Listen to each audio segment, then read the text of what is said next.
Kitchen blog Savita Jindal के kitchen में आपका बहुत बहुत स्वागत है दोस्तों। होली आ ही रही है और हम जाने कितनी सारी तैयारियां करते हैं और ये सब तैयारियां हम अपने दोस्तों के लिए करते हैं, अपने रिचुअल्स को हमेशा पूरा करने के लिए करते हैं, क्योंकि हम अपनी भारतीय संस्कृति और रंगों से जुड़े हुए हैं।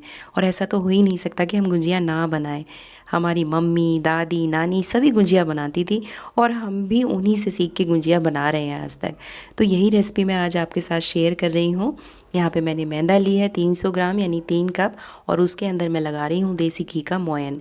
यहाँ बिल्कुल ऑप्शनल है। अगर आप चाहते हैं कि देसी घी के बजाय आप रिफाइंड का मोयन लगाएं तो इट्स अप टू यू। आप बड़े आराम से रिफाइंड का मोयन भी लगा सकते हैं। तो अभी ये कैसे पता लगाएंगे कि हमारी जितनी मैदा है उसमें कितना मोयन जाएगा?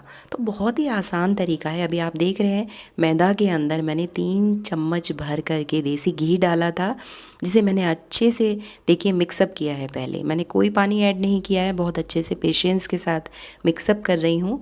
तो जब आप इसे मिक्सअप करते हैं और मुट्ठी से बांध के देखते हैं इस मैदा को, तो अगर ये प्रॉपरली जो है मुट्ठी बंध जाती है तो आप समझ लीजिए कि परफेक्टली आपका मोयन है। अगर आपको लग रहा है कि कम है तो वापस से थोड़ा सा ऐड कर दीजिए, जैसे कि मैं कर रही हूँ यहाँ पे। तो मेरा नियर अबाउट 6 टेबल स्पून जो है देसी घी मेरे 3 कप मैदा के अंदर जा चुका है।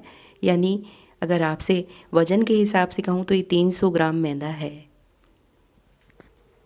अभी यहाँ पे मैं यूज़ कर रही हूँ थोड़ा थोड़ा करके पानी। मैं नीडिंग के लिए यूज़ कर रही हूँ। तो जो इसका डो आप तैयार करेंगे बहुत ज़्यादा ना तो टाइट होगा और ना ही सॉफ्ट होगा, तो थोड़ा थोड़ा करके पानी डालिएगा। और यहाँ पे हाँ, जो पानी आप लेंगे वो हल्का गुनगुना होना चाहिए। तो फटाफट से इस आटे को हम दे देते हैं, इस डो को रेस्ट दे देते हैं 15 मिनट का, और फटाफट से हम तैयार कर लेते हैं गुजिया के अंदर भरने वाली स्टफिंग। तो यहाँ पे मैंने लिया है एक पैन, और पैन के अंदर मैं ऐड कर रही हूँ घर का बना हुआ खोया, जो 1 कप है। 1 कप खोया है, और इसको हम जो है हीटअप करेंगे। देखिए सारा काम मैं लो फ्लेम पे कर रही हूँ, पहले ही शेयर कर रही हूँ, मीडियम फ्लेम पे भी नहीं कर रही। तो जब आपका पैन हीटअप हो जाए, ये नॉनस्टिक पैन है, आप किसी भी बर्तन में कर सकते हैं हीटअप। जैसे ही होता है तो ये खोए की टेंडेंसी है कि वो जो है सॉफ्ट हो जाता है अपने आप से। तो खोए को हल्का गुलाबी ही भूनना है हमें, ज़्यादा नहीं भूनना। अभी देखिए हल्का गुलाबीपन आ गया है खोए के अंदर, तो बस इस स्टेज तक ही हमें भूनना है। और मैंने फ्लेम को ऑफ़ कर दिया था और मैंने इसे शिफ्ट कर दिया था एक भगोने के अंदर, एक छोटे से भगोने के अंदर, क्योंकि इसी के अंदर मैं अपनी स्टफिंग तैयार करूँगी।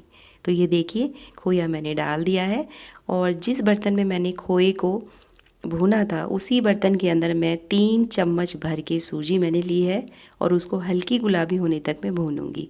यानी नॉर्मल वही चम्मच जो हमारे घरों में हुआ करती हैं।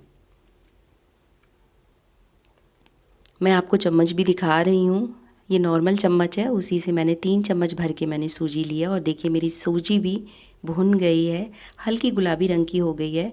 तो ये गरम सूजी, अभी खोया भी गरम ही था, ठंडा नहीं हुआ था, और सूजी भी मेरी भुन गई थी। तो आप परेशान मत होइएगा, बहुत बढ़िया है कि दोनों एक साथ ही मिक्सअप कर लीजिए इसको।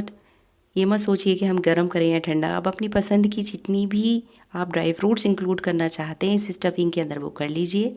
जैसे कि मैंने काजू डाला है चॉप्ड, यहाँ पे किशमिश डाला है, इसके साथ मैंने चॉप्ड किया हुआ पिस्ता ऐड किया है, चॉप्ड किया हुआ यहाँ पे बादाम है, यहाँ पे गोले का बुरादा है, और इसी के अंदर मैंने इलायची पाउडर भी पीस लिया था। तो गोले का बुरादा और इलायची पाउडर को बिल्कुल भी स्किप मत कीजिए, बहुत अच्छा टेस्ट आता है इस स्टफिंग में। और अब मैं ऐड कर रही हूँ 1 कप बूरा। ये बिल्कुल उसी कप के मेज़रमेंट से है जिस कप के मेज़रमेंट से मैंने खोया डाला था। आपको कहीं भी ऐसा लगता है कि मीठा हमको तेज़ पसंद है तो आप अपने अकॉर्डिंग कमियां ज़्यादा कर सकते हैं। यहाँ पे आटा भी बिल्कुल तैयार है, तो चलिए फटाफट से इसे एक बार गूंद लेते हैं।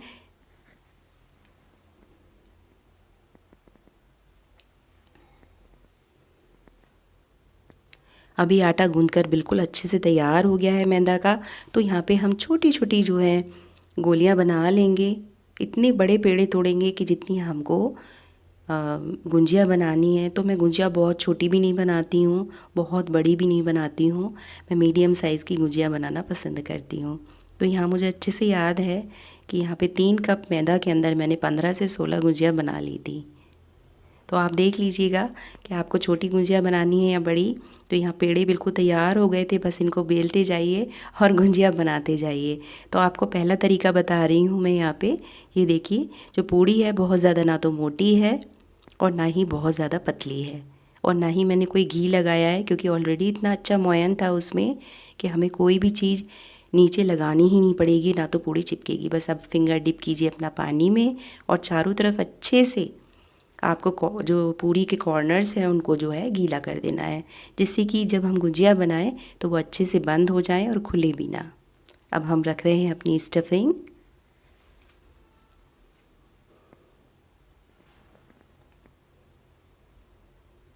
देखिए, जब आप पहली दूसरी गुंजिया बनाते हैं तो थोड़ा हाथ हमारा स्लो चलता है, लेकिन जब हम ये गुंजिया बनाते रहते हैं ना तो फ्लो में हाथ चलता है। तो परेशान मत होइएगा कि कैसे आप इसका टास्क को करेंगे। फेस्टिवल है और फेस्टिवल पे ना सब चीज़ें पीछे हो जाती हैं, बस ये लगता है कि कुछ भी अच्छा होना ही चाहिए। और घर का बना हुआ शुद्ध अगर हमें कुछ भी मिले, चाहे वो खाना हो, चाहे वो डेज़र्ट हो, और चाहे वो गुजिया ही क्यों ना हो, कुछ भी हो, तो वो हमें भाता ही है। क्योंकि फेस्टिवल टाइम पे हमें नहीं पता कि बाहर किस तरीके का हमको गुजिया मिल रहा है। खोए में भी मिलावट आती है, बहुत से लोगों को शिकायत होती है, उनको ढंग से पच भी नहीं पाता है जो बाहर का खाना पीना होता है। तो मैं तो यही प्रेफर करूँगी कि आप घर में ही गुजिया बनाइए, आप खुद भी बनाइए, खुद भी खाइए और अपने दोस्तों को भी खिलाइए। यहाँ देख रहे हैं आप, मैं फ़ोल्ड पे फ़ोल्ड देती गई, फ़ोल्ड पे फ़ोल्ड देती गई और एक बहुत प्यारा सा डिज़ाइन क्रिएट हो गया, और लास्ट में आकर के मैंने उसे बंद कर दिया। ये ट्रेडिशनली डिज़ाइन है जो बहुत इजी है। अगर कहीं पे भी आपको लगे कि आपकी गुंजिया खुल रही है तो उसे वापस से आप फिंगर की शेप से बंद कर सकते हैं।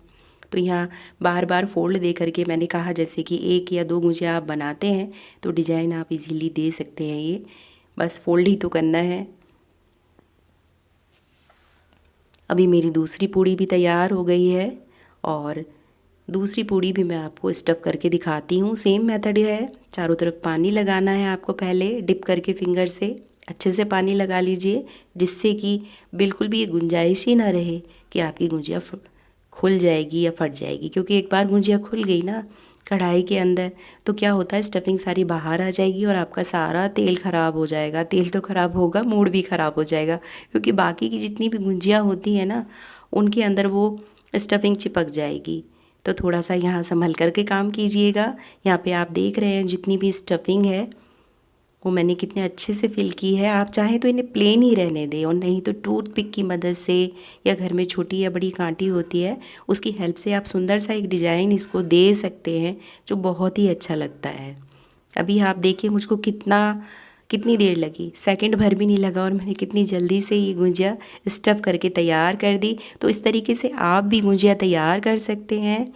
तो यहाँ पे टूथपिक की मदद से भी कर सकते हैं। तो आपने देखा अभी पहली और दूसरी दोनों ही मैंने हाथ से ही तैयार की हैं गुंजिया, और हम मार्केट में इजीली अवेलेबल होते हैं सांचे। तो तीसरी देखिए पूरी भी तैयार हो गई है। सांचे की हेल्प से आप इजीली बना सकते हैं। ट्रेडिशनली स्टील के सांचे भी आते हैं, और आजकल तो अमेज़ॉन पे या मार्केट एरिया में देखेंगे तो आप बहुत सुंदर सुंदर डिज़ाइन के सांचे आते हैं।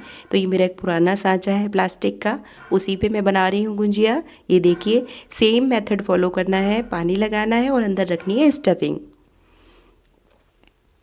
तो यहाँ पे देख रहे हैं आप, मैं बिल्कुल भी हेजिटेट नहीं हूँ। अच्छे से 1 से 1.5 चम्मच भर के मैंने स्टफिंग रखी है। क्यों रखी है, ऐसा ना कहे कोई भी गुंजिया खाने के बाद के अंदर तो माल है ही नहीं। तो आप लोग भी इस चीज़ को ज़रूर से फॉलो कीजिएगा। जब कभी भी आप गुंजिया बनाते हैं तो अंदर जो स्टफिंग भरते हैं तो डरिएगा नहीं, अच्छे से भर लीजिएगा गुंजिया के अंदर स्टफिंग, ताकि लगे कि हाँ माल है गुजिया के अंदर। क्योंकि बहुत सारे लोग जब गुंजिया बनाते हैं तो गुंजिया तो बहुत बड़ी होती है लेकिन उनके अंदर स्टफिंग बहुत कम होती है, तो जो टेस्ट है ना वो बैलेंस नहीं हो पाता मैदा के साथ। तो यहाँ पे देखिए इजीली ये जो है बाहर आ जाती है। और मैंने जैसा कि कहा, कहीं पे भी आपको ऐसा लगे कि खुला हुआ है मुंह, प्रॉपरली बंद नहीं हुआ है गुंजिया का, तो आप वापस से बंद कर सकते हैं। ये देखिए मैंने फिंगर की हेल्प से कितना इजीली इस टास्क को कर लिया। तो इस तरीके से मैंने अपनी जितनी भी 15-16 गुंजियाँ तैयार हुई थी उन्हें रेडी कर लिया। तो आप घर पे अगर अकेले बनाने वाले हैं तो मैं तो आपको यही सलाह दूंगी, अपने पेड़े बनाइए और फटाफट से बनाइए पूरियाँ पहले, और उन्हें कॉटन के एक कपड़े से ढक दीजिए और उसके बाद फटाफट से कर लीजिए स्टफिंग, और स्टफिंग करके गुजिया को सूती कपड़े से ढक के रख दीजिए। तो इससे क्या होगा, सूखेंगी भी नहीं वो, और जो आपका डी फ्राइंग करने का प्रोसेस है उसमें किसी भी तरीके का ना विघ्न नहीं आएगा, इंटरप्शन नहीं आएगा, तो आप इजीली काम कर पाएंगे। अब चलिए फटाफट से हम कर लेते हैं इन्हें फ्राई। यहाँ पे देखिए मीडियम फ्लेम पे सारा काम कर रही हूँ, तो जो ऑयल है बहुत ज़्यादा हीटअप नहीं किया है मैंने, बहुत हल्का सा ही गर्म है। तो अभी मैं छोड़ रही हूँ इनके अंदर गुंजिया।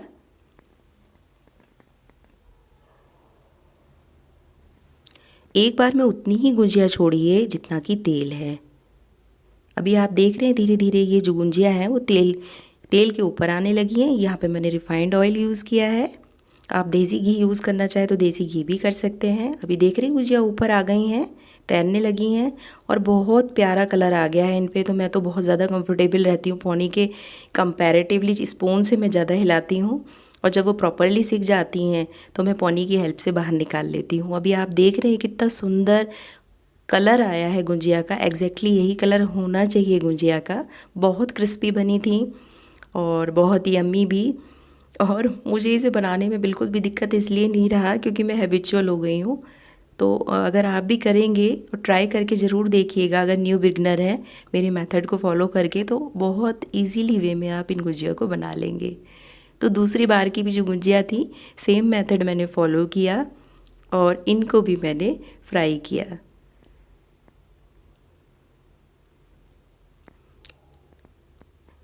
तो ये देखिए दूसरी बार की जो गुंजिया है वो भी तैयार हो गई। इसके बाद मैंने एक बार की गुंजिया और अच्छे से डाल दी थी और उनको भी मैंने फ्राई कर लिया था। तो ये परफेक्टली रेडी हो गई हैं। देख रहे हैं इनका कितना प्यारा कलर आया है, क्रिस्प हो गई हैं अंदर तक, और स्टफिंग भी इनके अंदर पूरी भरी हुई है। तो उम्मीद करती हूँ आज का किचन ब्लॉग आपको अच्छा लगा होगा, और इस होली पर आप इस रेसिपी को ज़रूर से ही ट्राई करेंगे। आपको वीडियो अच्छी लगी है तो दोस्तों लाइक करना बिल्कुल भी मत भूलिएगा, और मेरे चैनल पर अगर आप पहली बार आए हैं तो मेरे चैनल को कर लीजिए सब्सक्राइब। आगे आने वाले किचन ब्लॉग में मैं और भी अच्छी अच्छी प्यारी प्यारी रेसिपी आपके साथ शेयर करने वाली हूँ। तो till then take care, bye bye.